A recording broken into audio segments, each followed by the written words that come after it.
Estoy muy emocionado. Hoy conversaremos sobre la importancia de construir una marca personal sólida, coherente en el mundo digital.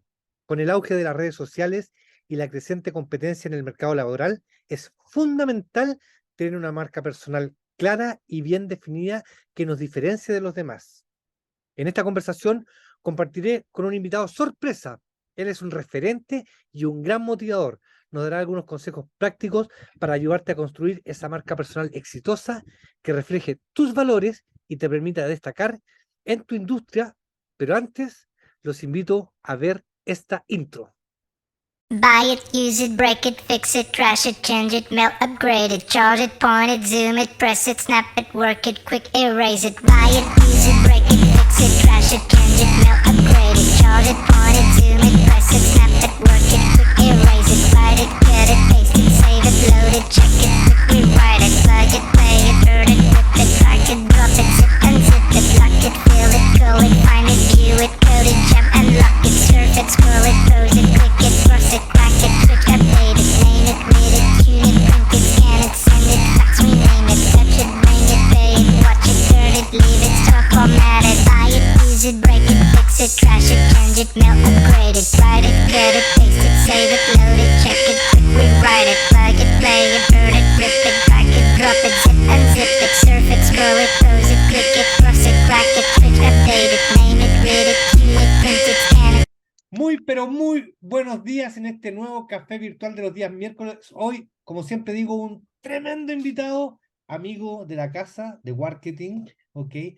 Roberto Cami, emprendedor, fundador de Map City y un marketplace o un portal de pymes espectacular que la está haciendo la diferencia, que se llama Paño. Autor de los libros Piensa al revés y hackea tu mente, que ha revolucionado la forma de enfrentarse a los problemas o de enfrentarse a los desafíos de nuevos negocios. Columnistas en diversos medios de comunicación. Es también docente de varias universidades y nos va a contar, así que muy bienvenido, don Roberto Cami. Muchas gracias, Sergio. Como siempre, estos cafés son interesantísimos y espero poder aportar con un grano de arena, con un tema que me apasiona y que creo que mucha gente también le interesa. Me han preguntado, tengo algunas anécdotas que transmitir y ojalá que sea entretenido en los próximos 30 minutos. Así que muchas gracias por la invitación.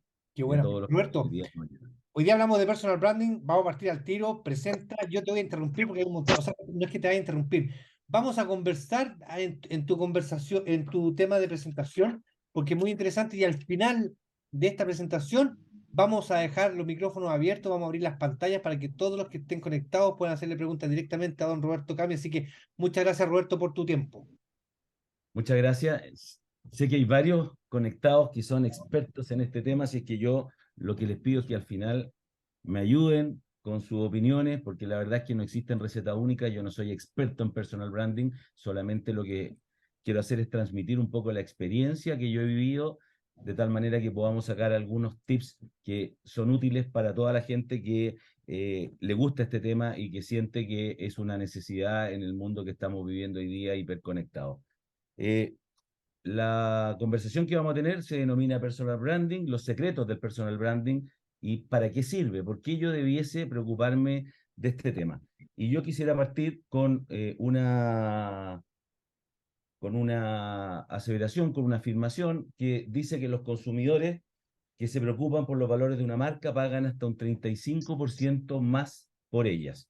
Esto está demostrado, hay un estudio que hizo IBM en el año 2020, el link lo pueden ver más abajo, y si bien está enfocado en el mundo de los productos y se nos viene inmediatamente en la mente cuánto yo pago por un café sentado en una cafetería de la esquina versus por un vaso de Starbucks en donde tengo que hacer una fila, eh, nos damos cuenta inmediatamente de que existe el poder de la marca y hay ciertos valores, por ejemplo, que nosotros podemos reconocer en las marcas que nos hacen pagar más por ello. En el caso de Starbucks sabemos de que hay un tema aspiracional de por medio, pero hoy día, sobre todo cuando nos queremos enfocar en los jóvenes, en los millennials, en las próximas generaciones que van a ser los tomadores de decisiones, tenemos que entender de que vienen con un chip distinto al que nosotros hemos tenido históricamente y que además tienen valores nuevos. Yo le llamo a esto los nuevos valores generacionales, que si no somos capaces de entenderlos, Sergio, y a toda la audiencia, la verdad es que va a ser muy difícil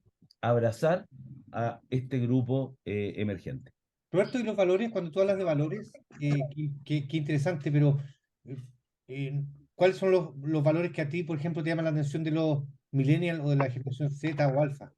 Definitivamente todos sabemos que hoy día la inclusión, la diversidad, el trabajo en equipo, volver a preocuparnos de verdad de los consumidores, ¿no es cierto? Si bien siempre hemos hablado de que las empresas tienen que ser customer centric, eso no era más que una visión puesta en un cartel, en una oficina, y hoy día lo que estamos viendo es que los millennials y las nuevas generaciones sí se están preocupando mucho más por su equilibrio en la vida, ya no aceptan ir a un trabajo solamente porque el sueldo es un poco más alto, si es que no hay un respeto, por ejemplo, por su equilibrio familiar o por su tiempo libre, ya no aceptan que tú les mandes un WhatsApp a las 9 de la noche, anteriormente era 24/7, estoy hablando 10 años atrás o 15 años atrás, podían molestar a cualquier colaborador a la hora que fuera.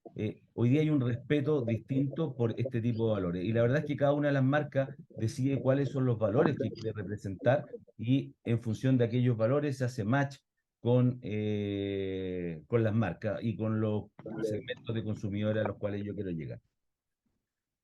Hace muchos años, en el año 1997, en esta revista, una revista bastante famosa, Fast Company, Tom Peters, que es un escritor bien conocido, autor de muchos libros del mundo de gestión de negocio, decía que las grandes compañías comprenden la importancia de las marcas y hoy en la era del individuo tú tienes que ser tu propia marca. Eso lo dice ya hace más de 20 años, en donde él ya plantea que la marca no solamente pertenece a los productos, no solamente pertenece a la empresa, sino que nosotros como individuos tenemos que hacernos cargo de que también llevamos, digamos, el peso de nuestra propia marca y eso significa que tenemos que trabajar gestionándola. O sea, no podemos ir por la vida haciendo lo que queramos, sino que tenemos que tener conciencia de que nuestra marca tiene un valor en el mercado y la tenemos que activar, de tal manera que la tenemos que gestionar para que su valor crezca y para que en definitiva seamos capaces en el futuro de poder rentabilizarla. Sí, Roberto, cuando hablamos de personal branding y hablamos de branding como marca de empresa, ¿cómo se logra compatibilizar ambas situaciones con respecto a la comunicación o la entrega de información cuando yo hablo desde mi persona representando una empresa o esta empresa representa a esta persona y hay no una confusión, pero hay una clara disfunción entre ambas, ¿o no? Mira, lo que yo he visto, Sergio, es que la gente, y tengo casos cercanos, no voy a nombrar porque hay gente que probablemente ya es conocida, sobre todo los auditores y la gente que está hoy día viendo esta conversación la conoce, entonces no voy a hablar de estas personas, pero conozco gente que ha renunciado a sus empresas porque los valores que representan ellos no necesariamente calzan con los valores de la empresa y han sentido la incomodidad de representar a la empresa, justamente porque los discursos son distintos y los valores son diferentes. Y eso hace que se separen de alguna manera los trabajos de gestionar las marcas personales y las marcas empresariales y en algún minuto chocan. Si es que realmente una va para un lado y la otra va para el lado absolutamente contrario. Y lo que hace la gente es que simplemente no trabaja en ese tipo de compañía, o renuncia o simplemente no es deja de ser una compañía atractiva. Obviamente que hay mucha gente que tiene ese problema y esa gente que finalmente lo que decide, las decisiones que yo he visto que toman es que no trabajan su marca personal para no generar el conflicto. Evaden el conflicto callando, digamos, que me parece que no es la forma correcta de hacerlo. Correcto. ¿Qué es lo que nos permite trabajar nuestra marca personal? Aquí hay algunas de las cosas que me interesa transmitir. Por supuesto que nos permite construir identidad. O sea, la persona que no gestiona su marca personal es una persona que es neutra y no tiene una identidad en el mercado, no tiene una identidad en su audiencia. Y hoy día entendemos que sobre todo después del COVID, todos somos de alguna manera parte de un ecosistema en donde podemos trabajar desde cualquier parte del mundo muchos se han vuelto freelancers, han visto que hay una oportunidad tremenda de desarrollarse de esa manera y se han dado recién ahí cuenta que su marca personal tiene más importancia de la que pensaban, porque el ser freelancer pierdo automáticamente el paraguas de mi compañía. Obviamente me permite mostrar las áreas de expertise en donde yo me desempeño, cuáles son mis conocimientos específicos, y eso nos va a traer leads, nos va a traer clientes a través de la creación de una comunidad interesada en nuestros propios temas. Y las oportunidades van a comenzar a emerger una vez que yo tengo esa identidad, conocen mi expertise y tengo esa comunidad, se empiezan a generar y se empiezan a alinear los astros de manera natural para que comiencen a aparecer las oportunidades. Y las oportunidades no son necesariamente un contrato de negocio, sino que te inviten de repente a un proyecto, que te inviten, por ejemplo, a participar en una radio como panelista o a escribir una columna, como bien tú lo mencionaste al inicio, yo hago esas cosas y tiene que ver con la identidad que yo he generado y el valor de marca que yo he generado en el tiempo. Y por supuesto, lo más importante, por lo menos para mí, es que en este proceso sea un proceso de aprendizaje y un proceso de entretención. O sea, yo creo que una de las cosas importantes en la vida es que si tú no te entretienes, no disfrutas lo que estás haciendo, eh, mejor no lo hagas.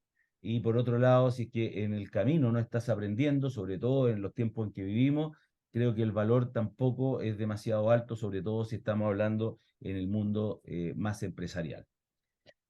5 pasos que quiero mencionar para el proceso de desarrollar la marca personal. Me voy a detener en algunos de ellos porque la verdad es que yo creo que son algunos de ellos bastante conocidos también para las personas que están hoy día en esta presentación. Lo primero es tener súper claro cuáles son los valores que yo quiero transmitir, definir mis propios valores. Muchas veces no hemos tenido la conciencia y decir qué estoy transmitiendo cuando yo digo esto. Cuando yo escribo este post, ¿estoy transmitiendo algún valor en especial o no? Cuando estoy, por ejemplo, discutiendo en Twitter, que es una de las plataformas de la que ya vamos a hablar, donde hay mucha discusión, hay mucha pelea, muchos haters. Cuando uno entra en estas peleas, ¿qué mensaje le está entregando a la audiencia? Y muchas veces uno, llevado por sus pasiones, quiere defender su punto de vista, quiere defender su posición, pero en ese mensaje quienes te leen están de alguna manera tomando información que les permite decir, mira, esta persona está en contra del feminismo, o está en contra de la equidad, o esta persona de derecha, o esta persona de izquierda. Estamos entregando mucha información que al final nos puede jugar a favor o nos puede jugar en contra. Entonces tenemos que definir nuestros valores, cuáles son los que queremos representar y a partir de esos valores definir nuestro posicionamiento. Hay gente que piensa que el posicionamiento lo doy yo y el posicionamiento no lo doy yo, sino que el posicionamiento lo dan mis consumidores, lo da mi audiencia. Yo puedo definir el posicionamiento que quiero tener de mis consumidores y puedo intentar de que ese posicionamiento se dé dentro de ese grupo. Ese es mi trabajo gestionarlo. Sin embargo, el posicionamiento está en el otro, no está en mí.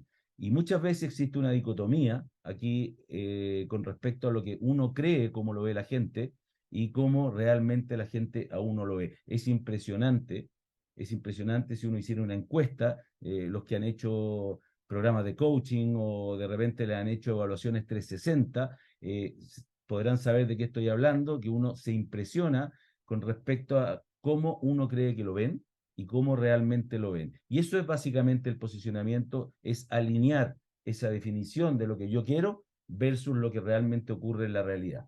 Roberto, ¿y cómo logras conciliar el cómo me veo y cómo me ven? Porque claramente, y voy a usar un ejemplo de la voz, yo cuando hablo pienso que mi voz está perfecto, pero cuando me escucho encuentro terriblemente horrorosa. Entonces, ¿cómo me veo y cómo me ven? ¿Cómo logras conciliar eso para después meterle valores y tratar de lanzar los mensajes correctos? O sea, lo primero es ser consciente de las diferencias y de las brechas, digamos, de los gaps que existen entre los distintos atributos que nosotros queramos medir.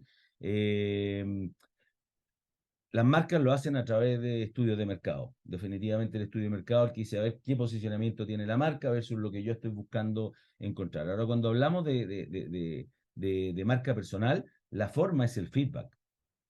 Nosotros no somos buenos dando feedback, porque normalmente el feedback se asocia a algo negativo. Yo no sé si es que quienes me están viendo, cuando alguna vez el jefe lo ha llamado y le ha dicho, mira, Sergio, me gustaría tener una conversación contigo mañana. Uno lo que hace es asustarse, pues dice aquí me van a penquear, lo más probable es que hice mal, me van a retar por algo, y uno no espera que le den un feedback positivo retroalimentado. Entonces, la verdad las cosas es que nos tenemos que acostumbrar mucho más a dar feedback y también a recibirlo. Y el feedback no necesariamente tiene una connotación negativa. Entonces yo creo que en la medida que nosotros somos conscientes que tenemos que ir corrigiendo ese posicionamiento que hemos definido para nosotros con la brecha que existe con el posicionamiento que tengamos en el mercado, podemos ir a buscar ese feedback. Particularmente entre tú y yo creo que nos hemos dado mucho feedback y la gracia es que ha sido un feedback que viene desde el cariño, desde la buena intención y un feedback positivo, aunque a veces duele, pero esa es la manera en la cual uno tiene que trabajar y tiene que atreverse a pedirlo también. Luego tenemos que validar nuestras habilidades y validar nuestras habilidades hay muchas formas de hacerlo, que otros hablen por nosotros. Perfectamente podemos colocar social proofs, ¿no es cierto? Que básicamente yo digo, mira, esto es lo que dice la comunidad de mí.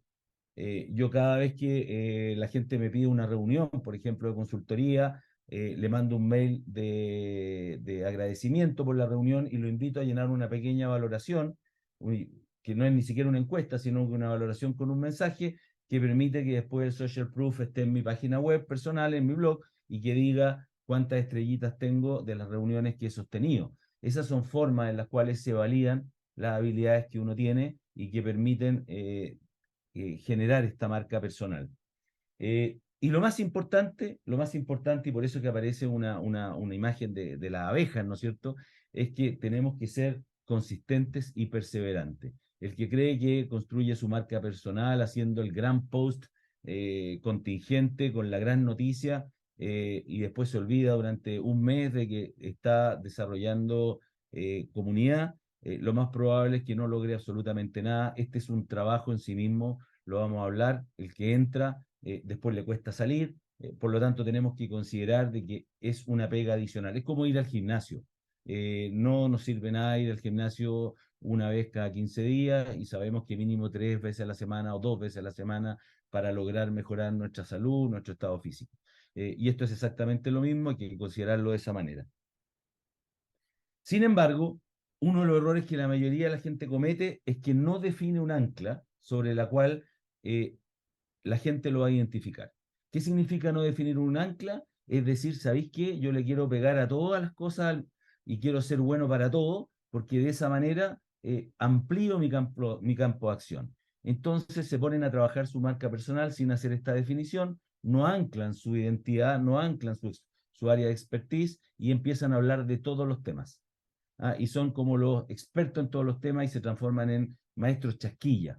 Todo muy superficial, todo sin profundidad y al final resulta que puede ser que generemos muchos likes, digamos, porque estamos abarcando un segmento súper amplio, pero resulta que cuando alguien quiere los servicios nuestros o alguien necesita de alguna acción que nosotros podríamos serles útil, no está nuestra imagen, nuestra identidad en su mente, no existe el posicionamiento y no nos llaman a nosotros. No nos llaman a nosotros porque no somos expertos.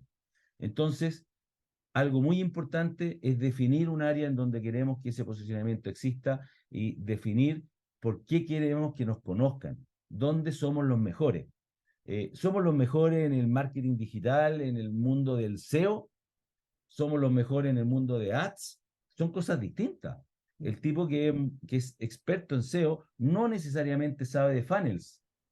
Roberto, ya Él a ti te sabe, conoces mucho. ¿Y cuál entonces, es tu ancla? perdona Sergio, ser experto en marketing es muy amplio, dado que estamos hablando en una comunidad de marketing. Perdona Sergio, dime. No, no, no, perdón a ti, que pensé que justo había hecho un punto aparte. Oye, Roberto, yo sé que a ti te conocen mucho, tú has escrito libros, has transformado la forma de pensar o enfrentarse a negocios o a emprendimiento. Y si yo te preguntara, ¿tus anclas cuáles son? ¿Cuáles son mis anclas? ¿Sí? Básicamente yo he intentado posicionarme, no significa que lo haya logrado, ojo, yo he intentado posicionarme en el mundo de los modelos de negocios innovadores. Perfecto. Eh, esa es la búsqueda. ¿Cómo pensar modelos de negocios innovadores para poder llevarlo a cabo en el mundo principalmente del ecosistema emprendedor. Yo no estoy en el mundo de las finanzas, obviamente que roza el mundo del marketing también, evidentemente, pero es business con modelos de negocio innovadores, muchas veces llamémosle disruptivos si queremos algunos de ellos, pero mi tema son modelos de negocio, cómo pensar esos modelos de negocio de una manera distinta. Bueno, yo pregunté a varios, antes de conversar, yo siempre pregunto cómo te ven, y resulta que coincide perfectamente con las anclas que tú dijiste, lo que me dijeron emprendedores y gente que te sigue o que ha leído tu libro en algún minuto. Yo le pregunté cuáles son las anclas de Roberto y coinciden perfectamente, así que creo Ah, que estás, o sea, o creo que está muy coherente lo que defines en este slide. muchas gracias, Sergio, qué bueno que fue así, o si no estaríamos con un problema, ¿no? Es Eh, verdad. Te lo agradezco. Bueno, hablemos un poco de los canales sobre los cuales uno puede apalancarse para desarrollar su marca personal. Todos los que están viendo hoy día, por lo menos en vivo, esta presentación, son expertos y mucho más que yo en usar estos canales. Pero yo quiero decir algunas cosas que pueden ser interesantes para los que no sean tan expertos. Al lado derecho pueden ver una estadística de cuáles son los alcances que tienen en términos de penetración los canales tradicionales. Facebook con un 62%, tenemos YouTube con un 78,5%, TikTok 57,3% y así, con Twitter el más chiquitito, ¿no es cierto? Eh, no todos los canales sirven para posicionar la marca o no todos los canales me sirven a mí para posicionar mi marca. Y va a depender justamente de los valores y también de qué posicionamiento yo estoy buscando. Les tengo que confesar que a mí me va pésimo en Twitter. Yo desde el año 2017, o sea, hace como 6 años, que debo tener la misma cantidad de seguidores en Twitter. Subo 5, bajo 4, subo 3, bajo 1. Por ahí, hace como 10 años hubo una junta de tuiteros influyentes, le llamaron. Recuerdo que estaba también ahí Daniela Tic, que lo veo presente. Estuvimos juntos, salimos hasta en el diario como tuitero influyente. En esa época puede ser porque tenía los mismos seguidores que hoy día. No he ganado un solo seguidor en Twitter, me va pésimo. Tampoco invierto demasiado en ese canal y obviamente un canal que exige estrategias diferentes y que también se utiliza de manera distinta, por ejemplo, a lo que es un canal de YouTube o lo que es un canal de TikTok hoy día. Entonces yo tengo que definir, Sergio, cuáles son los canales que sirven para mi propósito y en cuáles me voy a apalancar. Y no tengo que estar en todos. Particularmente, para mí el centro de operaciones es LinkedIn, eh, y algo de Instagram, pero definí que LinkedIn es mi centro de operaciones donde concentro el 80% de mi esfuerzo. YouTube es un muy buen canal que exige también un poquitito más de trabajo que probablemente LinkedIn y a lo mejor voy a empezar a moverme un poco de tal manera de poder utilizarlos ambos, pero no es llegar y usar todos y menos de la misma manera. Se usan de manera distinta. Sí, Roberto, aquí me saltan dos preguntas. Una, claramente el medio es el mensaje y concuerdo contigo de que para cada medio hay que tener un mensaje especial. Cuando tú hablas de inversión, invierto poco en Twitter, tú hablas de inversión en cuanto a tiempo, a contenido o a lucas. Y la segunda pregunta es, si yo defino que mis canales son LinkedIn y Instagram, por ejemplo, pero posteriormente veo que mi comunidad se está yendo a TikTok, ¿es viable cambiarse así y decidir cambiarme?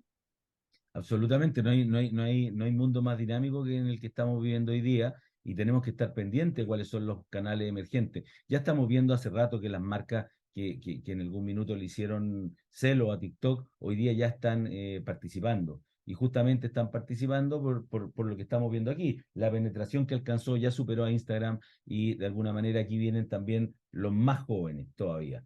Más jóvenes que Instagram desde el punto de vista del segmento y cuando uno quiere trabajar una marca es una maratón, no es una corrida de 100 metros planos. Entonces, dado que es una maratón, tenemos que comenzar lo más temprano posible.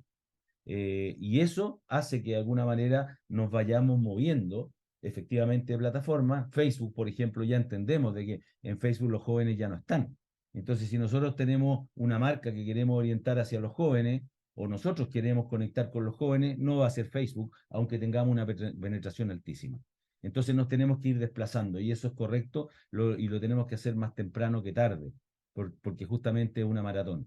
Hay una anécdota que quiero contar, hay un gerente de informática que intentó hacer consultoría cuando lo echaron de su empresa y le fue muy mal. Y después lo contrató una compañía, yo lo conocí cuando estaba contratado en esa compañía, muy buen sueldo, y ese gerente me dijo, oye, esta compañía que me contrató me salvó porque llegó en el momento preciso, yo estaba sin trabajo, me estaba yendo además mal en la consultoría y justo me rescataron y hoy día por suerte estoy de nuevo con pega. Y yo le pregunté y le dije, a ver, pero ¿por qué te fue mal en la consultoría? Bueno, porque yo en LinkedIn pedía pega y escribía cosas para tratar de generar oportunidades, leads, y la verdad es que me fue mal. Y yo le pregunté y le dije, a ver, pero en LinkedIn tú aportas algo, escribes aportando a la comunidad, estás presente. No, en realidad no, solamente la usé para pedir pega. Bueno, evidentemente cuando tú no has entregado valor a la comunidad, ir a pedirlo de vuelta es un descaro, digamos. Eh, la estrategia en los canales digitales es primero entregar para luego recibir. Y la verdad es que yo me he encontrado con una generosidad infinita y creo que esa generosidad existe cuando uno también ha sido generoso. No solamente ir con la caña de pesca, porque se nota cuando uno anda buscando la transacción, ¿no es cierto? Y anda buscando la transacción en beneficio tuyo y no en un beneficio win-win. Ok, pero ojo con las creencias limitantes. Aquí yo quise colocar 5 creencias limitantes. Básicamente son creencias que tienen las personas que tienen mentalidad probablemente más de mentalidad fija, se le llama en términos técnicos, en vez de mentalidad de crecimiento, cuando tú crees que no eres capaz de algo, ¿no es cierto? Y tú dices, yo creo que no lo puedo lograr o no creo que me la pueda. Y ahí existe todo lo que es el concepto que a mí me encanta trabajar motivacionalmente, que es el concepto de mindset, de creerse el cuento, de decir que uno es capaz de hacer algo. Y no quiero confundir esto con el siguiente concepto que está al lado derecho que dice no soy suficiente, que ese tiene relación con el síndrome del impostor. Es de siempre pensar que yo no soy suficiente para el desafío que tengo al frente, que no es lo mismo que no creo que me la pueda, porque uno habla del ser y el otro habla de las capacidades. Yo cuando digo que no soy suficiente, automáticamente me estoy poniendo una etiqueta inferior. Y esa etiqueta inferior me impide ni siquiera intentarlo. En el otro caso no creo que me la puedes decir, sabes que no lo voy a lograr. Y a lo mejor lo intento, pero con mi mentalidad me auto boicoteo en el proceso. Luego decir que hay mucha competencia, es verdad, hay mucha competencia, estamos en una era de mucha información en donde el activo más importante sabemos que es la atención de las personas. O sea, hoy día lograr que nos escuchen es tremendamente difícil. Los cálculos de un estudio que leí hace muy poquito que decía que yo me demoro menos de 1 segundo y medio en pasar al siguiente post cuando estoy en Instagram, por ejemplo, viendo el timeline, yo voy pasando y me demoro menos de 1 segundo en cada uno. Entonces, ¿cuánto tiempo tengo para llamar la atención? Y ya vamos a hablar de eso porque es tremendamente importante llamar la atención muy, muy, muy al inicio de nuestro contacto, porque una vez que logré el contacto, si pierdo esa oportunidad, la verdad las cosas es que la pierdo inmediatamente por esta infoxicación que existe. Después hay gente que dice que no tengo tiempo ni dinero, ¿no es cierto? Y la verdad las cosas es que lo que uno realmente no tiene son prioridades. Cuando alguien dice yo no tengo tiempo para, por ejemplo, desarrollar mi marca personal, lo que está diciendo es no le doy la prioridad necesaria para ponerla más arriba y para que efectivamente el tiempo me alcance. Lo mismo que dice la gente para excusarse de no ir al gimnasio, ¿no? No tiene tiempo, es porque la prioridad de cuidar su físico, su salud, no tiene la misma prioridad que hacer dinero o no tiene la misma prioridad que probablemente ir a tomarse una chela a las 6 de la tarde un día miércoles. Eh, y está el tema del pudor. ¿Qué van a decir de mí? Que ese es un temazo. Hay mucha gente que he conversado con mucha gente, incluso a mí me han dicho, Roberto, te estás sobreexponiendo, Roberto, el autobombo, etcétera, etcétera. Aquí hay que botar todos los pudores y uno tiene que contar lo que está haciendo, porque de otra manera muchas veces no vas a poder transmitir el mensaje que quieres transmitir con respecto a lo que dijimos, la identidad, los valores, las áreas de expertise, el conocimiento. Y justamente, y vamos a hablar más adelante, no solamente las redes sociales, sino que los libros ayudan a transmitir eso. Obviamente tú escribes un libro no para ganar dinero, escribes un libro para transmitir conocimiento, pero también para generar estos elementos de los cuales hemos estado hablando, que son tu identidad, tus valores y dar a conocer tu área de expertise. Lo interesante es que para poder transmitir nuestro mensaje correctamente, tenemos que entender cómo funciona nuestra mente, cómo funciona nuestro cerebro.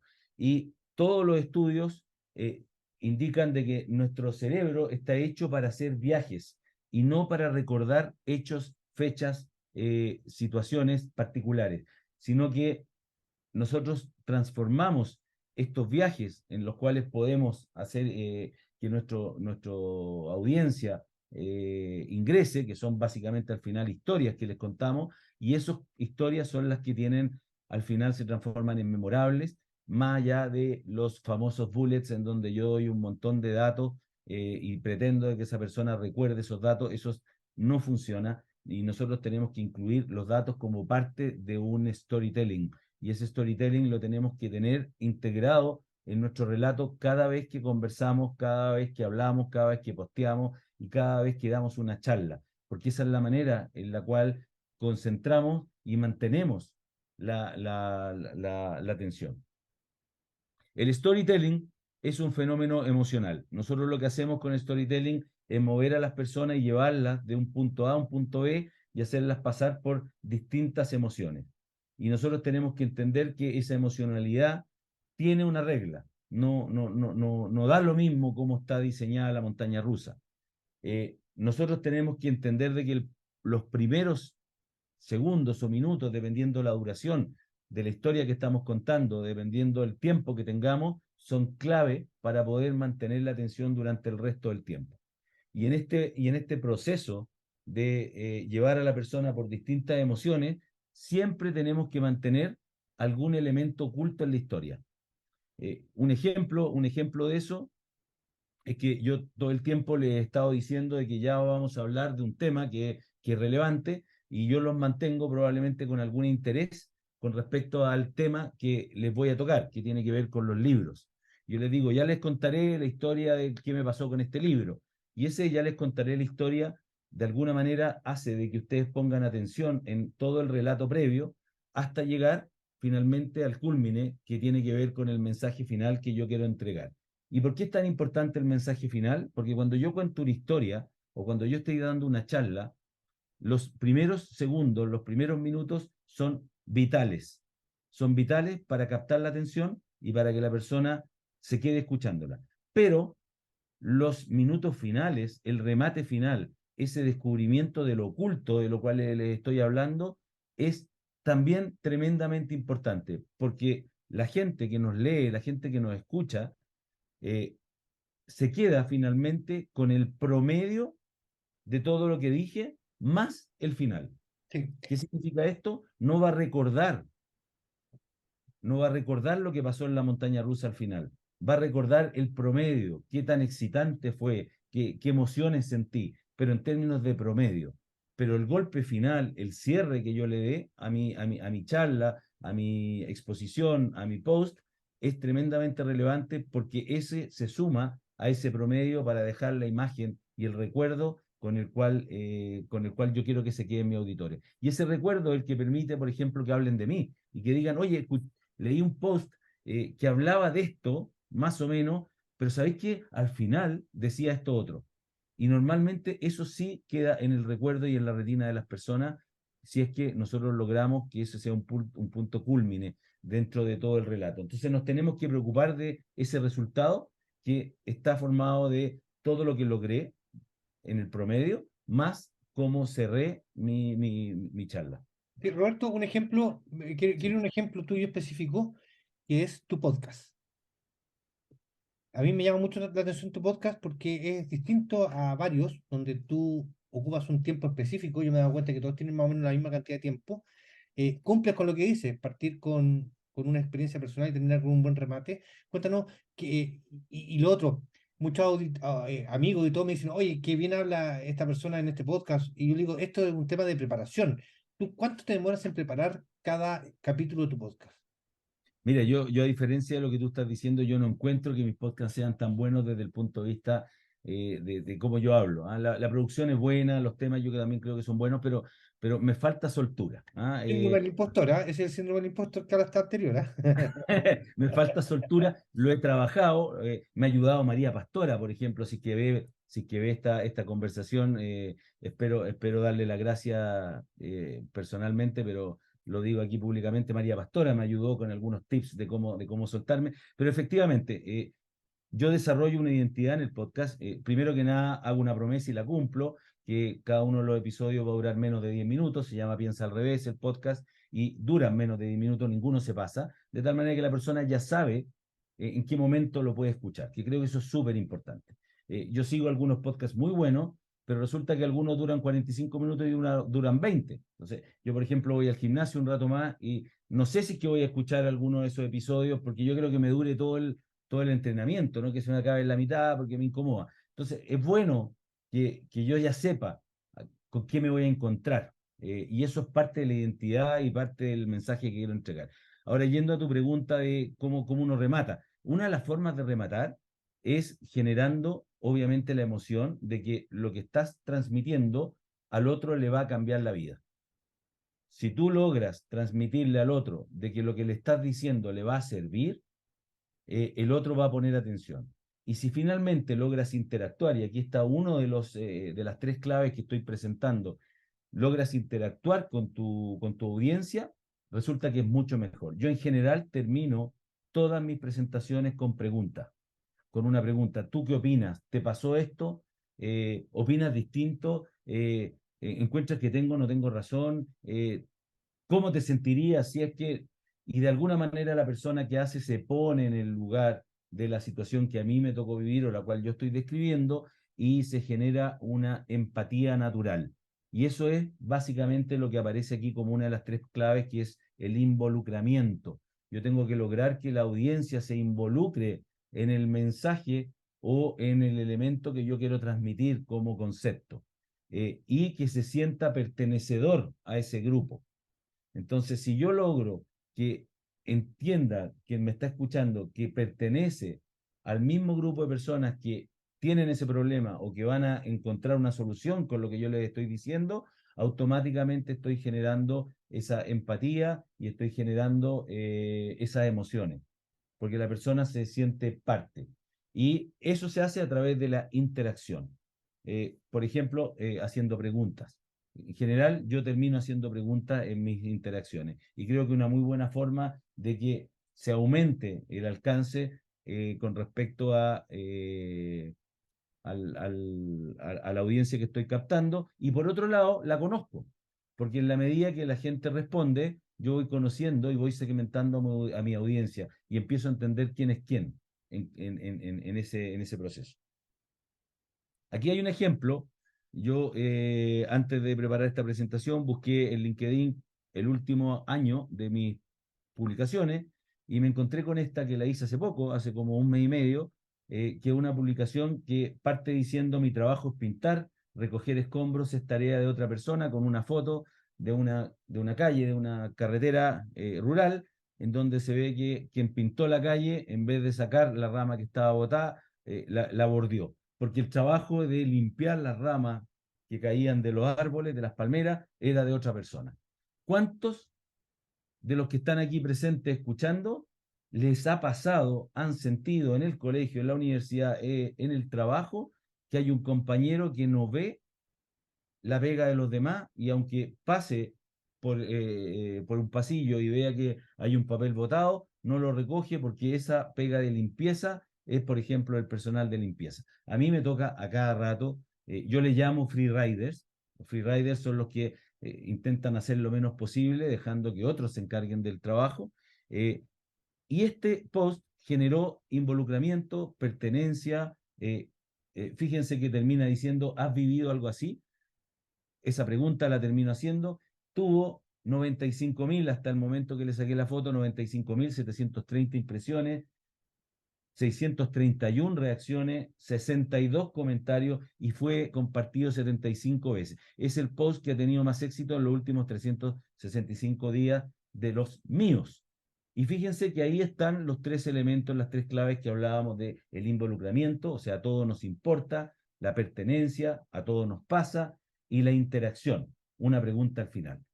Y esas tres claves funcionan cuando nosotros logramos de que nuestra audiencia las comparta. Pero la pandemia, obviamente todos sabemos que trajo y aceleró este proceso y esta preocupación por las marcas personales, porque nos dimos cuenta que podíamos trabajar desde cualquier parte, nos dimos cuenta que nuestro tiempo lo podíamos administrar. Hoy día regalarle, por ejemplo, yo recuerdo que en MapCity a la persona que estaba de cumpleaños le permitíamos irse a las 2 de la tarde. Y ese era un tremendo regalo que teníamos para los colaboradores de MapCity. Te toca el cumpleaños, tarde libre. Hoy día, con el modelo remoto o con el modelo mixto, regalarle la tarde a alguien sería absurdo como concepto. Estás de cumpleaños, te regalo la tarde, estáis locos y yo ya me la tomo igual. La verdad es que no tiene ningún sentido. Entonces, están cambiando los paradigmas con respecto a la valorización que tienen las cosas. Y por supuesto que una de las cosas que ha crecido es la valorización por trabajar las marcas personales. Es impresionante, Sergio, en los últimos 4 años, la cantidad de gente que está escribiendo libros. O sea, a mí por lo menos se me han acercado, te diría que unas 7, 8 personas en los últimos 6 meses preguntándome incluso de hecho ayer en LinkedIn, alguien estaba preguntando y me pidió algún consejo sobre si escribir con editorial o no escribir con editorial. Y mucha gente está escribiendo libros. Y eso tiene que ver con la importancia que tienen las marcas personales y lo dificultoso que está resultando la diferenciación si es que nosotros no hemos hecho el trabajo, no hemos hecho la pega de construir esta marca. Sí. Roberto, hablando un poco del libro, ¿viene el slide? Vamos a hablar del libro más adelante, ¿no es cierto? ¿Ahora viene? Sí. Ah, qué Ahora yo bueno. quiero justamente concentrarme un poquito en el tema de los libros porque sé que hay mucha gente con interés sobre eso. Sí, qué bueno, porque yo te tengo una pregunta con respecto a los libros, porque yo me recuerdo cuando empezaste a escribir el libro Piensa al revés, eh, y le da harta vuelta, porque quería realmente causar un impacto en el que leyera el libro. Pero ¿cuáles eran los objetivos cuando tú escribiste el libro? Porque uno se plantea objetivos cuando hace algo. ¿Cuáles eran tus objetivos cuando tomaste la decisión de escribir un libro? Mira, si me permite, yo te quiero responder eso, pero te lo quiero responder justamente con los próximos 5 minutos, que voy a hablar del tema libro, y ahí hay una parte específica en donde creo que este tema hace todo sentido tocarlo.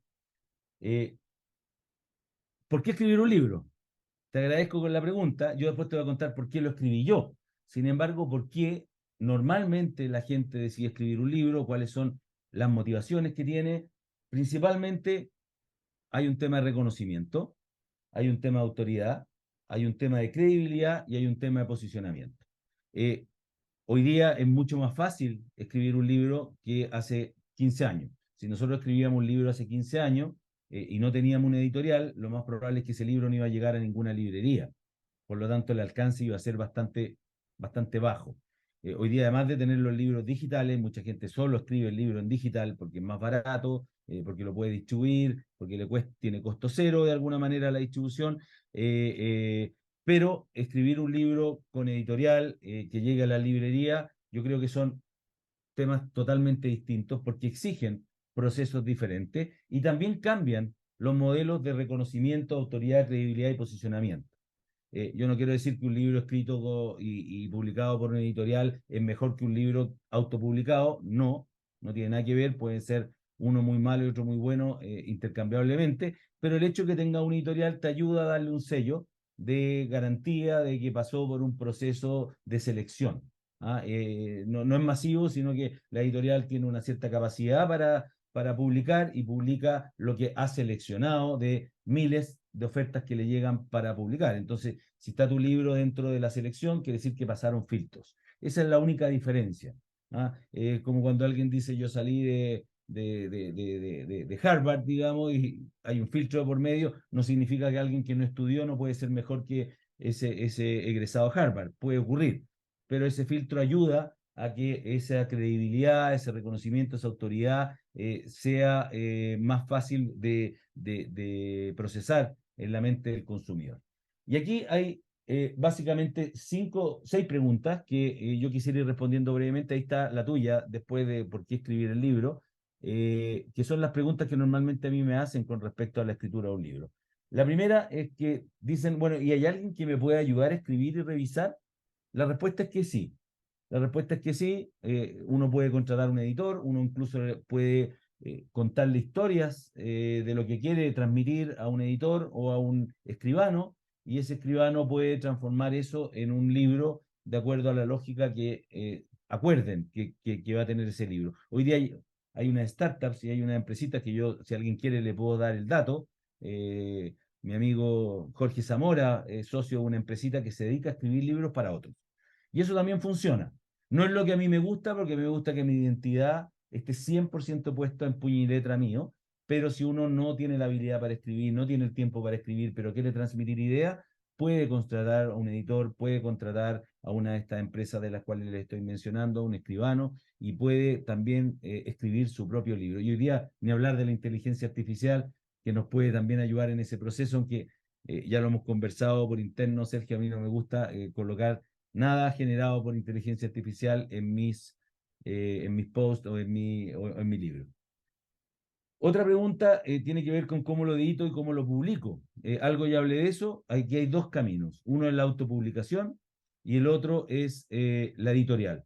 Las editoriales no publican 100 libros al mes ni 100 libros al año. Estoy hablando pensando en Chile, ¿no es cierto? Si lo quiero publicar aquí, voy a ir a Penguin Random House, voy a ir a algún sello, voy a tener que pasar un proceso de selección y voy a tener que, obviamente, esperar hasta que me digan tu libro me gusta o no me gusta. Está difícil la cosa, está súper difícil entrar con editoriales. Tiene que calzar la temática, tienes que ser un autor que de alguna manera tenga una audiencia cautiva para asegurar de que para la editorial esto va a ser un negocio, porque de otra manera no van a lanzar tu libro si es que no se transforma en un negocio. Y si tú no has construido tu audiencia, lo más probable es que te digan que no. ¿Ah? Si tú eres un NN. Y ahí es donde la marca personal importa. Mi primer libro lo editó Penguin Random House, es la editorial más grande del mundo, el sello Conecta. Para mí fue una sorpresa que lo tomaran, y yo creo que tuvo mucho que ver la marca personal, tuvo mucho que ver la audiencia. ¿Por qué? Porque yo fui el mejor promotor de mi libro. Si bien ellos hacen su trabajo de marketing, al final ellos dijeron, mira, con este libro no vamos a perder dinero. Y eso es clave para que una editorial decida o no decida tomar el libro, además de la calidad del contenido, evidentemente. Entonces ahí la marca personal pesa mucho. Si yo no tengo marca personal, si yo no tengo audiencia, voy y autopublico. Y si resulta que vendí 20, vendí 50, da lo mismo. Porque mucha gente, y fue mi caso cuando decidí escribir el libro, y estoy respondiendo a tu pregunta, Sergio, no era lanzarlo con editorial, no era tener un alcance como el que tuvo. Mi libro también está en Perú, lo lanzó Penguin Random House en Perú. No tenía la intención de hacer eso. Yo iba a imprimir 40 ejemplares para regalar entre familiares y amigos, y ahí iba a quedar el libro como un tesoro personal de recuerdo de una historia, como un legado familiar, si lo quieres llamar de esa manera. Y de a poco, en la medida que iba escribiendo, el libro fue tomando cada vez más fuerza, participaron más personas reconocidas en el libro, está el fundador del Airbnb, Don Francisco, el prólogo lo hizo Andrés Moreno de Open English, y muchas personas reconocidas a nivel mundial escribieron en el libro algunos párrafos, y eso me fue dando fuerza para decir, mira, esta cosa está tomando un ribete mayor, este libro creo que puede tener un impacto mayor, y me llevó a conversar con la editorial y finalmente lo aceptaron. Pero no tenía ninguna intención inicialmente de tener ni ese alcance ni publicarlo con editorial. Iba a ser una autopublicación y probablemente hubiese sido igual de bueno. Roberto, Por sí, lo tanto, sí, esas cosas van cambiando en el tiempo. Roberto, si alguien nos está escuchando y está escribiendo un libro, eh, a ver, si te llama una editorial a una persona que está escribiendo un libro o tiene una red de más o menos interesante, le pagan un fee por escribir el libro y después un porcentaje de la venta. ¿Cómo se tiene que enfrentar a la negociación con una editorial? Bueno, primero que nada, no hay mucha palanca de negociación con las editoriales. a menos que seas probablemente Isabel Allende, digamos que probablemente sí tiene un porcentaje variable mayor que el mío, no tengo ninguna duda, pero existe una regla, y es la misma para todas las editoriales, sobre todo las importantes, en donde te pagan el 10% del valor neto de tu libro. O sea, el 10% del precio de venta neto es para ti. Y como recién te decía al inicio, te hacen liquidaciones cada 6 meses, y cada 6 meses tiene un pago que no es gran cosa, y que finalmente es el 10%. Y te dan un valor upfront, que es un pago inicial que es chico, es pequeño, para que no se hagan idea, no son 50 millones de pesos, ni 20, ni 10, es mucho menos que eso, que básicamente es como la compra de los derechos y va en compensación a las primeras ventas. O sea, te adelantan, digamos, con 1 millón de pesos, las ventas que van a ocurrir en los siguientes meses. Es como un adelanto que se hace al momento de firmar el contrato, que es como la compra de los derechos de autor. Y normalmente las editoriales bloquean el libro para su uso exclusivo, o sea, tú no puedes hacer uso de tu libro durante un periodo de tiempo que normalmente son 5 años. En los mercados, por ejemplo, de habla hispana, la editorial te dice, mira, los derechos son míos, y no puedes tú reproducir el libro bajo ningún aspecto porque yo soy el dueño. Eso te limita. Entonces, por eso es que me interesa mucho que hablemos también sobre los pros y los cons que tiene entre autopublicar y publicar con editorial. Ya dije que la publicación con editorial te da un estatus distinto, te ayuda en la distribución, te permite dar más credibilidad, es al final una medalla, pero la autopublicación te da libertades. La autopublicación te permite imprimir en cualquier formato, tú decides si le quieres cambiar la tapa en la primera edición, en la segunda, tú decides si quieres imprimir de a 100, a lo mejor en digital, y vais cambiando en cada edición la portada, vais actualizándolo. En el caso de las editoriales, no. Todas esas definiciones están dadas por ellos. Por supuesto que es una ayuda también, porque ellos son los que imprimen, ellos son los que te ayudan con el proceso de revisión, etcétera. Pero hay pros y cons. Ser dueño del libro tiene sus pros, también tiene sus cons la autoedición. Te tienes que hacer cargo de la distribución, por ejemplo, que ahí hay otro ejemplo, otra pregunta en celeste que dice, ¿cómo lo distribuyo? Bueno, por suerte hoy día existen empresas que se dedican a distribuir libros y puedes llegar a todas las librerías, o a casi todas en realidad, porque hay algunas que no distribuyen libros de autopublicados. Por ejemplo, la librería Que Leo, que seguramente la conocen, la librería Que Leo no tiene ningún libro autopublicado en su vitrina. Y eso es por definición. ¿Ah? Dicen que es complejo, que después les cuesta cobrar y qué sé yo, todo el cuento. Entonces, mi libro, por ejemplo, mi segundo libro, Hackea tu mente, no está en las librerías Que Leo. Y no va a poder estar en las librerías Que Leo. Sin embargo, piensa al revés, sí está en todas. Entonces, bueno, hay que ir sopesando qué es lo que puedo hacer, qué es lo que no puedo hacer, cuáles son los pros, cuáles son los cons. Si yo soy un consultor y lo que quiero hacer es ir en cada charla que doy, regalar libros, bueno, autopúblicalo. Autopúblicalo porque cada libro te va a costar el costo de la impresión, versus tenerlo en una editorial en donde la editorial te lo va a vender con descuento, pero te lo va a vender. Tú vas a tener que comprarlo a un precio más alto. Entonces te va a costar mucho más gestionar ese regalo, por así decirlo. Entonces, si uno lo quiere para regalarlo en las charlas, lo mejor es autopublicar. Si uno lo quiere para tener alcance, visibilidad, prestigio, hay que intentar con una editorial, lo cual, paso el dato, es muy difícil entrar. Yo he intentado intenté que mi segundo libro lo tome Penguin Random House. Ya, habiendo leído muy bien con el primero, no tomó el segundo, no porque fuera peor, simplemente dijo, ¿sabéis qué? Con la pandemia, qué sé yo, ya tenemos comprometido hasta el 2025, si quería hablamos el 2025, no, yo lo quiero lanzar el 2023, bueno, al final me fui por la autopublicación. Por lo tanto, está difícil, uno tiene que pensar en un año de anticipación, comenzar a hablar con la editorial y a lo mejor te lo toman para el año siguiente o para el año subsiguiente. ¿Cuánto ganaré por el libro? Nada, nada. No es un negocio. El que quiera ganar plata con los libros, a menos que sea Isabel Allende, venda 50.000, 100.000 ejemplares, no va a ganar dinero. Probablemente va a sacar lo comido por los servicios, con suerte. Así es que no hay negocio detrás de escribir un libro. Por ahí alguna vez me echaron una talla, y me dijeron, oh, ya estáis haciendo negocio aquí, cuando estaban mis libros puestos en un evento, y dije, no, para nada, le dije, con esto no se gana plata, la idea es que haya difusión, que la mayor cantidad de gente lo lea, y ese es como un poco el objetivo. Y el marketing, las editoriales hacen un marketing inicial durante el primer mes, después te tienes que encargar tú, tus redes, tu audiencia, la marca del libro, tu marca personal, tu capacidad de influir, o si no el libro tampoco se va a vender. Entonces, la verdad es que hay un trabajo personal fuerte, no hay un negocio, pero retribuye porque ese viaje que se hace es un viaje primero de autoconocimiento increíble, o sea, uno se conoce mucho cuando escribe un libro, sobre todo cuando incluye historias personales, que fue mi caso en el primer libro, y fue un maravilloso proceso. Entonces, la verdad es que yo lo aconsejo, creo que independientemente que se venda mucho, que se venda poco, el solo proceso de escribir es un proceso maravilloso que se lo recomiendo a todo el mundo. Y esos son mis libros, para los que no lo conocen, están en todas las librerías, menos Hackea tu mente, que no está en que leo, así que ahí no lo van a encontrar.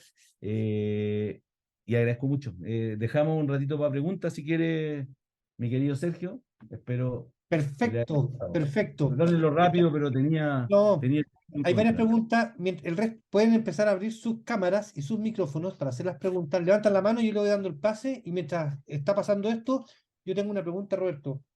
¿Quién, quién registra en los derechos de propiedad intelectual cuando tú generas una obra? ¿Tú o la editorial? Depende si es autopublicado o es publicado por la editorial. Yo en este caso no tengo registro de propiedad intelectual de ninguno de los dos libros. ¿Porque no has querido o porque te lo pidieron? No, no, no, porque no he querido.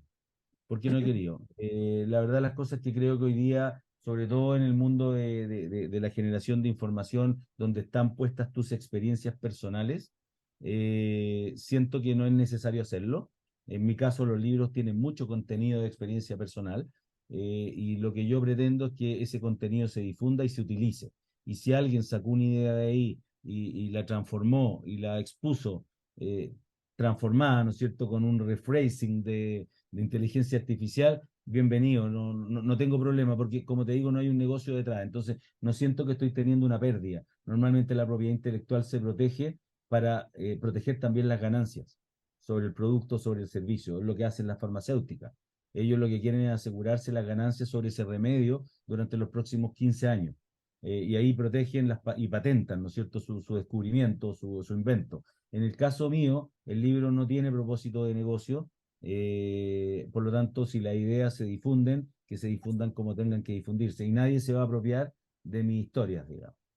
Sí, estoy de acuerdo contigo. Ojo con con las propuestas de hipótesis, que también es así, son un poco más llevadas al derecho de autor. Estoy de acuerdo contigo de cuando tú generas una experiencia y yo tomo esa experiencia y la hago mía en el sentido de tratar de proyectarla en el tiempo, va. Así que nada, pues, levantar la mano, yo voy dando el pase, perfecto. Hay una pregunta aquí a ver, de Felipe parece que se puede. Dice Felipe Guzmán, dice, el derecho de autor es el que por el solo hecho de la creación de la obra, adquieren los autores de obras de la inteligencia en los dominios literarios. Ahí está interesante. Bien, Daniel Atik tenía una pregunta. ¿Cómo estáis? Muy buenos días. ¿Me escucháis bien, no? Sí. Buenos días desde Pucón. Ya. Por ahí escuché que alguien estaba en Colombia, así que nada. Oye, ¿cómo te ha ido con las ventas por internet, tipo ebooks, ¿no? O lo que sería no sé si has vendido algo en Apple Books, en Amazon. ¿Cómo te ha ido eso? Sí, mis libros están en Amazon. La editorial se hace cargo del ebook. Cuando tú le vendes los derechos, ellos se hacen cargo del libro digital también. Por lo tanto, ellos crearon la cuenta, ellos subieron el libro, ellos lo transformaron en ebook. Mi segundo libro, que es autopublicado, hice todo yo. Es otra cuenta de Amazon, yo creé el ebook, etcétera. Entonces, al final mis dos están en Amazon, pero en dos cuentas distintas, y la venta es pequeñita. Para que tenga una idea, mi primer libro se deben haber vendido ya del orden de 6.000, 7.000 ejemplares, y las ventas en ebook no llegan a una quinta parte o una sexta parte de eso, deben ser una 600, 700 con suerte. Yo creo que los mercados importan. En algún minuto pensé en traducir el libro al inglés, lanzarlo en el mercado estadounidense, probablemente la historia sería distinta, pero en los mercados en los que yo estoy operando hoy día, particularmente en Chile y Perú, donde se lanzó el físico, yo te diría que no tiene un alcance muy grande el ebook. Perfecto, gracias. Bueno, tú ya sabes que todavía estoy terminando porque voy agregándole cosas todos los días, porque como hay cambios todos los días, es un desastre esto, pero bueno. Y, y de momento yo estaba pensando solamente ebook, también un poco como lo que decías tú, no pretendo hacerme millonario con esto, todo lo contrario, sino especializarme en un tema y dar visibilidad sobre eso. Así que, bueno, lo que me has contado me ha encantado. Así que Sí, gracias. Dani, Me no ha lo servido dije mucho. en la presentación, pero dado lo que tú estás diciendo, me tomo de tus palabras de que no lo terminas porque siempre hay cambio. Una de las cosas que más me costó fue el momento de soltar el libro a la editorial. La editorial me dijo, mira, me lo tienes que entregar en febrero, y yo estaba hasta el último día poniéndole coma y quería que no me lo pidieran porque quería mejorarlo siempre. En algún minuto tienes que soltarlo, Dani, y sobre todo en temas donde hay mucha tecnología que está dinámicamente cambiando cada hora, tienes que entender de que vas a tener que Sí, sacar ya, versiones ya nuevas terminé, ya terminé. y sobre todo si es que es un ebook, es más fácil todavía. Cuando está impreso y te imprimen 3.000 ejemplares, más difícil, pues esos 3.000 ejemplares van a durar, no sé, un año y medio. Entonces, ese libro va a quedar obsoleto en el impreso en el intertanto. Sí, Buenísimo. gracias. Bueno, hay varias preguntas. Hay temas, vamos a hacerlas bien rápidas, Roberto, por tema de tiempo, Sí. pero hablan sobre cómo te ha ido con los audiolibros. ¿Estás pensando en audiolibro? El podcast tuyo hace de audiolibro, entre comillas. Y Rodrigo Núñez saluda a todos para comentar que fue una interesante y muy buena presentación. Muchas gracias, Rodrigo. Mira, la respuesta a tu primera pregunta y después manitos Gabriel, la levantadas. pregunta es Después, Gabriel Rifo. sí, hay preguntas levantadas. Gracias, Gabriel, por la pregunta y manos levantadas. Yo no puedo tener audiolibro, piensa al revés, porque como lo dije anteriormente, los derechos de autor no son míos. Por lo tanto, no lo puedo sacar como audiolibro porque no tengo cómo capturar el valor de vuelta y este es un negocio para la editorial, no para mí necesariamente, pero para la editorial sí. Entonces no puedo tener un audiolibro de piensa al revés. Lo que sí, y no lo he dicho formalmente, lo voy a decir acá, hay elementos de mi libro Piensa al revés en mi podcast. No está leído el libro en ningún caso, sino que hay ciertas ideas que están transformadas en episodios de podcast cortitos. Y lo mismo pasa con el segundo libro, o sea, si alguien escucha mis 50 episodios, voy en el episodio número 50 y luego lee los libros, va a decir, oye, esto yo lo recuerdo, esto yo lo escuché, O sea, hay elementos de tal manera que he estado transmitiendo la información, el conocimiento que quiero difundir a través de ese formato también, pero no en la modalidad de audiolibro, sino que en la modalidad de podcast y no leído desde el libro, porque no puedo hacerlo, sobre todo con el primero. Y tampoco tendría mucha gracia, sino que a través de historias que son un poco distintas, pero que se apalancan en los mismos conceptos. Buenísimo. Carola Emprende, gran, una fiel leal de estos cafés virtuales. ¿Cómo está Carola? También Qué fue, bien, muy bien. también fue alumna de María Pastora, ¿eh? Sí, alumna. Antes de sacar a Mujeres Notables, la entrevista o al medio, tuve unas clases con la Pasto, así que se las recomiendo. Buenísima ella. Roberto, bueno, mi tema, amo la marca, yo no le digo porque siempre me gusta cambiarle los nombres a las cosas para darle mi sello, nunca le digo marca personal, sino yo hablo de marca profesional. Como que alguien me dice marca personal y yo digo, hay que ir como al psicólogo, hay que evaluar otras cosas antes. Aquí todos los libros que tengo para este año va a leer en el tema. Y me pasó algo muy... Yo el año pasado creé como un ebook y te quiero pedir acá tu opinión. El año pasado creé un ebook para trabajar una marca profesional y se la presenté y tuve un tremendo aprendizaje con Seba Lerux, que también está en el grupo, porque yo había hecho erróneamente esta marca profesional basada en mi experiencia, uno, y dos, en mi personalidad. Hasta que Sebastián me dijo, Caro, ojo, no todos tienen tu personalidad, no todos tienen, puede ser algo bueno, alguien puede encontrar que soy muy no sé qué o muy poco no sé qué, da lo mismo, pero no todos tienen la misma personalidad. Entonces, ¿cuál sería tu recomendación para la gente que no tiene esa personalidad y para las personas que dicen, es que yo no soy Roberto Cami?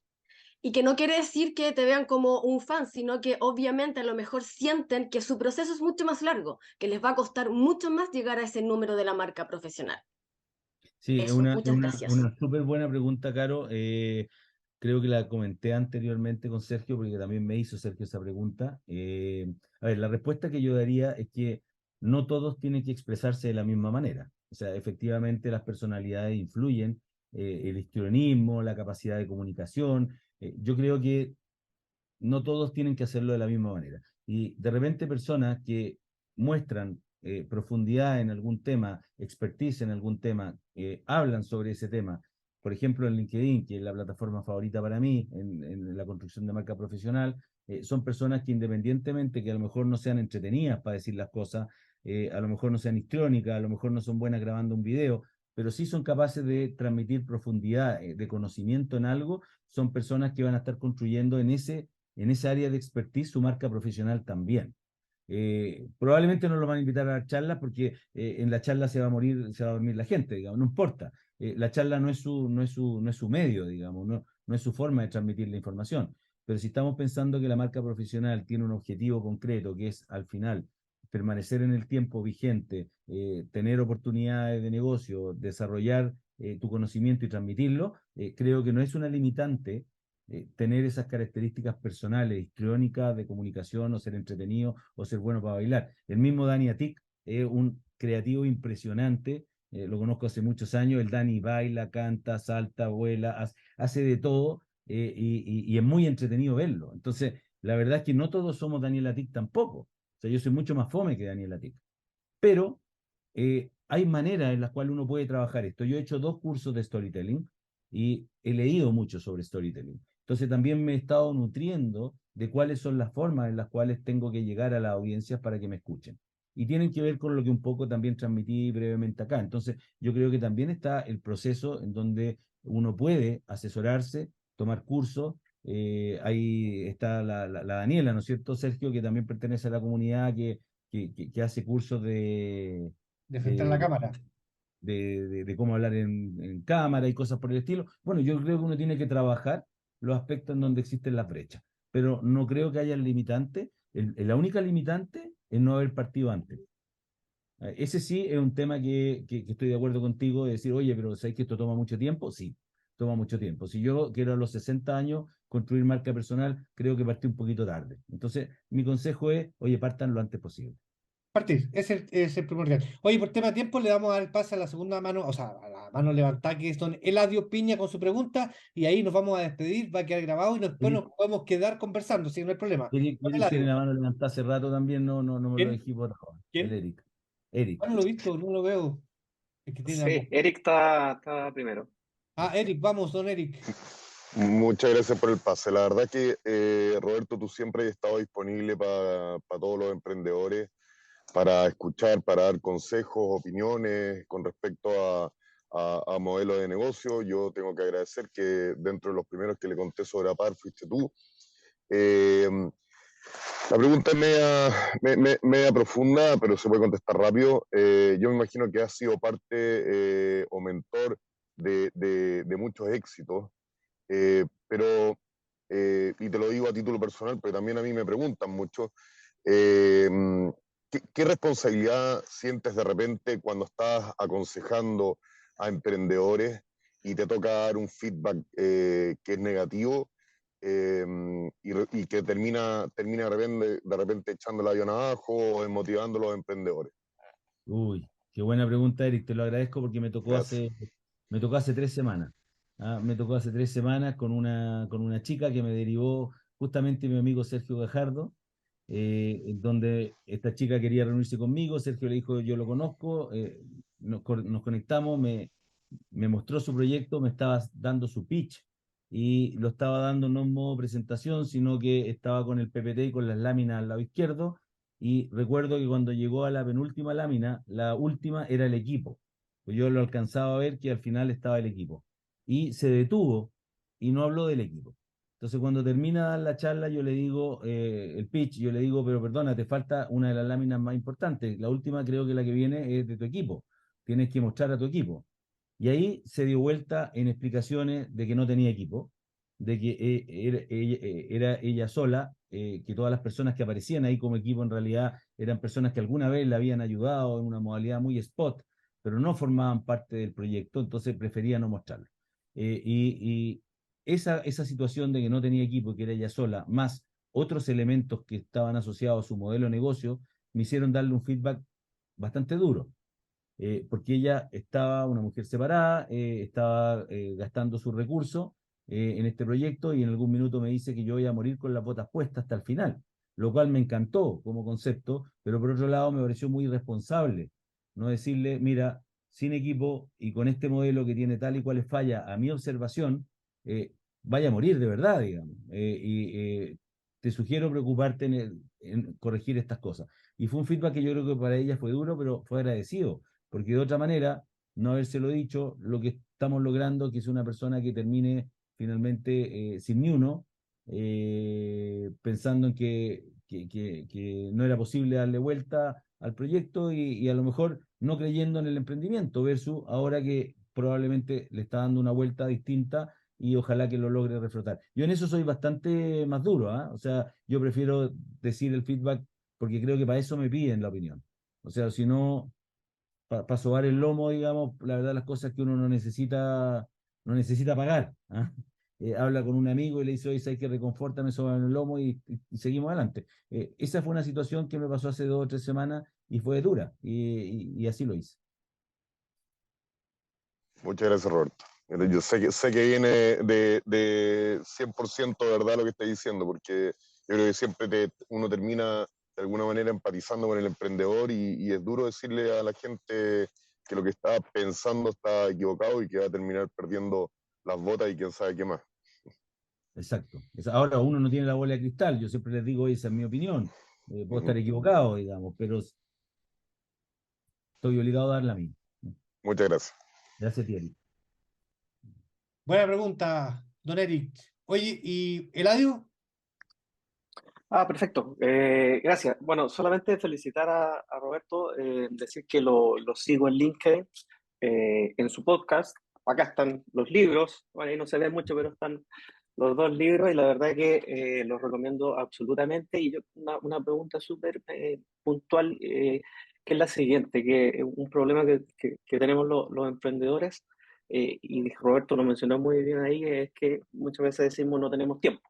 Y que lo que no tenemos finalmente son prioridades. La verdad no lo había visto así. Me encantó eso y Roberto, no sé si puedes dar alguna recomendación, algún tips para eso, para ese gran problema que es que tenemos que hacer de todo, no tenemos tiempo y el problema pasa por no tener claras las prioridades. ¿Qué recomendarías? A ver, Y bueno, yo creo que nuevamente gracias a Roberto. no, gracias a ti por la pregunta. Bien difícil tu pregunta, ¿qué querés que te diga? Porque una de las cosas que yo no sé hacer es priorizar. Yo no priorizo, yo tengo todo en prioridad uno. Y ese también es un problema, el problema contrario, pero también es un problema al fin y al cabo. Ahora estoy aprendiendo a bajar cosas, no a subirlas. Yo creo que el proceso que tú estás diciendo es cómo subo las cosas, finalmente. Hay un libro que a mí me marcó harto que se llama Hábitos Atómicos. Yo no sé quién de aquí lo ha leído. ¿Alguien ha leído el libro Hábitos Atómicos? Ah, qué bueno, lo leyó Ángel. ¿Ángel o Ángel? Ángel. Ok, se lo recomiendo, es un libro que te invita a dar el primer paso, ¿ah? Y te dice que la forma en la cual tú comienzas a hacer las cosas es dando ese primer paso por muy pequeño que sea. Por eso se llama atómico, que tiene una doble acepción, ¿no es cierto? Atómico de, chuta, es gigante, ¿no es cierto? Algo atómico parece que es gigante, pero en este caso habla de átomos, que son pequeñas cositas que tú tienes que partir haciendo. Entonces yo te diría que una de las formas de priorizar, y voy a poner el ejemplo de ir al gimnasio, es diciendo, ¿sabes qué? A mí me da una lata tremenda ir al gimnasio, pero voy a ir 15 minutos. ¿Ah? Y ese es un hábito atómico. Entonces vas 15 minutos al gimnasio, y eso te permite dar ese primer paso. Y lo que va a ocurrir es que una vez que tú comienzas con ese proceso, eso va a empezar solo a tomar prioridad. ¿Por qué? Porque finalmente vas a empezar a tener los famosos quick wins, ¿no es cierto? Que son estas ganancias que se obtienen de haber ido al gimnasio 15 minutos, que todos sabemos que después de ir al gimnasio nos sentimos increíbles, pero cuando suena el despertador a las 6:30 de la mañana decimos, no, con frío, con lluvia no voy, pero después que fuimos decimos, qué bueno que fui.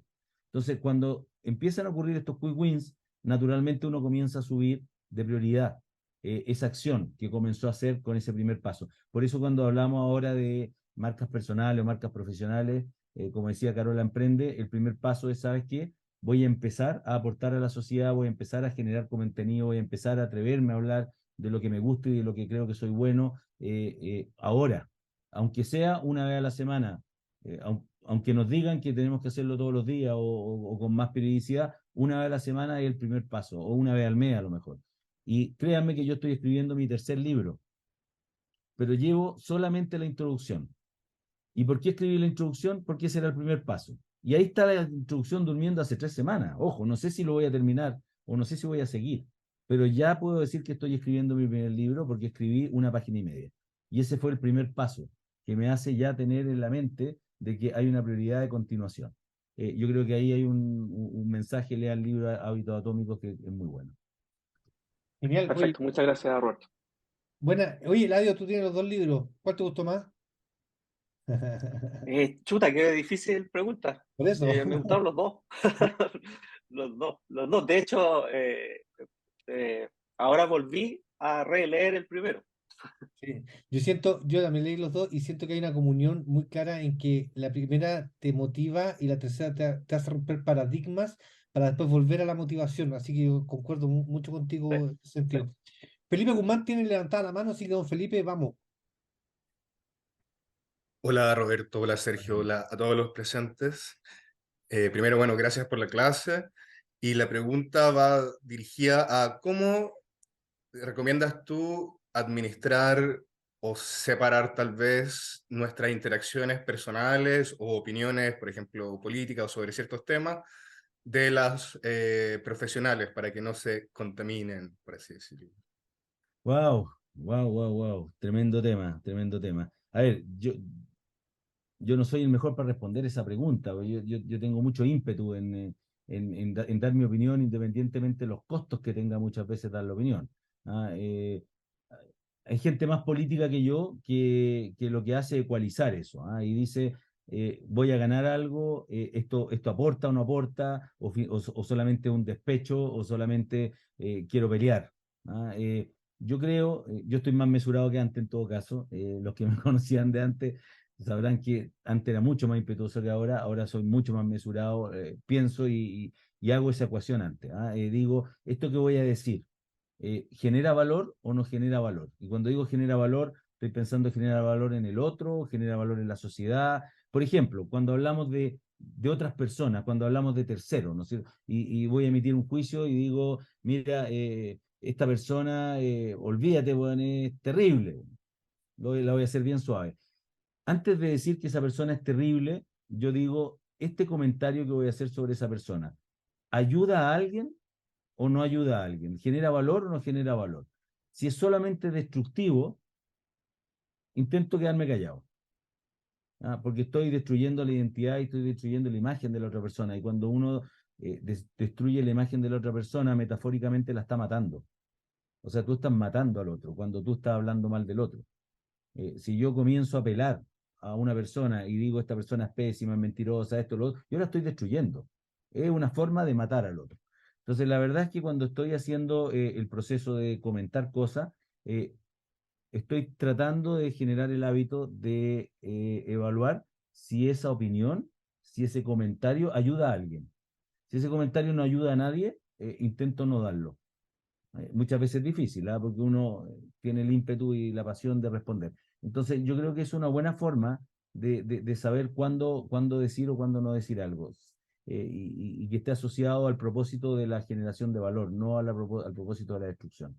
Y ahí, muchas veces en el mundo político, que el ejemplo que tú pusiste, uno lo que tiende es a echar tierra al otro segmento, ¿no? Al otro bando. Si uno es de derecha, habla así, que los comunistas son así, si uno es más de izquierda, ¿no es cierto?, dice que los fachos y todo el cuento. Entonces, al final, siempre es como destruyendo al otro, en vez de construyendo. Yo creo que démosle vuelta a la mirada y si uno toma una actitud de construcción y piensa en eso antes de decir las cosas, da vuelta a la forma en decirlo, porque el lenguaje juega un rol muy importante. Yo ahora terminé mi diplomado de liderazgo en la Adolfo Ibáñez, entonces estoy sintonizado en eso y me estoy certificando como coach más encima. Entonces, todo el tema del lenguaje, de Echeverría, lo tengo bien metido en la cabeza, cómo el lenguaje crea realidades. Y cómo el uso del lenguaje importa mucho más de lo que yo pensé. Entonces las cosas se pueden decir desde una intencionalidad positiva. Y tratemos entonces, antes de decirlas con ímpetu, darle la vuelta para ponerle la intencionalidad positiva y usar las palabras correctas. Gracias, Felipe, por la pregunta y gracias, Roberto. Bueno, Roberto, no queda nada más que despedirnos. Roberto Cami, emprendedor, fundador de MapCity y Apaño, autor de los libros Piensa al revés y Hackea tu mente, columnista y profesor de varias universidades. Don Roberto, si alguien te quiere ubicar, ¿dónde? Y te dejo, ojo, el último minuto para despedirte y nos vemos el próximo miércoles. Así que muchas gracias, don Roberto Cami. No, gracias a todos. Gracias. Gracias, Jorge, por tu levantada a las 5 de la mañana. Espero que haya valido la pena. Anda a disfrutar de la playa de San Andrés. No, agradecer a todos los que estuvieron hasta ahora. Llevamos mucho más de una hora y la verdad es que es un tiempo valioso. Quiere decir de que por lo menos les interesó y siempre estoy disponible, como dijo Eric, para una conversación, una ayuda, así que puedo ser de aporte en su idea, en sus proyectos, en las discusiones. Así que feliz. Yo tengo mi blog personal, piensaalrevés.cl, robertocami.com, pero siempre estoy en LinkedIn, es lo más fácil LinkedIn, porque estoy muy, muy, muy pendiente. Así que por ahí también es una buena forma de comunicarse conmigo. Muchas gracias, Roberto, y nos vemos el próximo miércoles. Que estén muy bien y quedamos hasta acá. Nos vemos el miércoles. Chao. Gracias, que tengan buena semana. Chao, chao.